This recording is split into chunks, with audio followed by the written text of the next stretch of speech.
السلام علیکم، میں ہوں سدرا اسماعیل اور آپ دیکھ رہے ہیں مسلمان ٹی وی۔ فلسطین کی مزاحمتی تنظیم حماس اور اسرائیلی فورسز کے مابین ہونے والی جنگ شدت اختیار کرتی جا رہی ہے۔ دونوں دھڑے حسب روایت اپنی کامیابیوں کے راہ گلاب رہے ہیں۔ خون ریز اور تباہ کن یہ جھڑپیں 5ویں روز میں داخل ہو چکی ہیں۔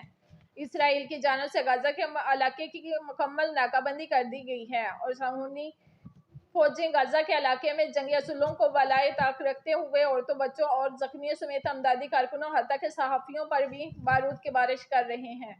میڈیا رپورٹس کے مطابق فلسطینی شہداء کی تعداد 900 سے تجاوز کر گئی ہے جبکہ 4000 سے زیادہ زخمی ہیں۔ غزہ میں خوف و ہراس کی فضا بنی ہوئی ہے۔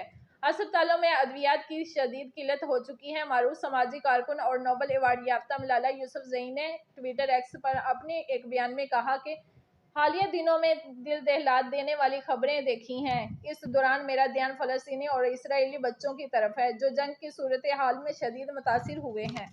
جنگ بندی کا مطالبہ کرتے ہوئے ملالہ نے اپنے بچپن کو یاد کیا اور لکھا، میں صرف 11 برس کی تھی جب میں نے اپنے ارد گرد دہشت گردی اور تشدد جیسا ماحول دیکھا۔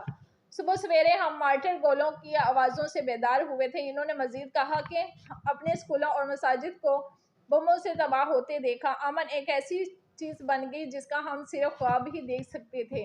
ملالہ نے اپنے پیغام میں جنگ زدہ علاقوں کے بچوں کے حوالے سے لکھا کہ جنگ ہمیشہ بچوں پر اثر انداز ہوتی ہے، چاہے وہ اسرائیل کے گھروں سے اٹھائے گئے بچے ہوں یا غزہ میں فضائی حملوں کے ڈر سے چھپے ہوئے ہوں یا خوراک اور پانی کی کمی کا سامنا کرنے والے بچے ہوں۔ ملالہ نے مزید لکھا کہ آج میں ان تمام بچوں کے لیے غمزدہ ہوں جو مقدس سرزمین میں امن اور انصاف کے خواہاں ہیں۔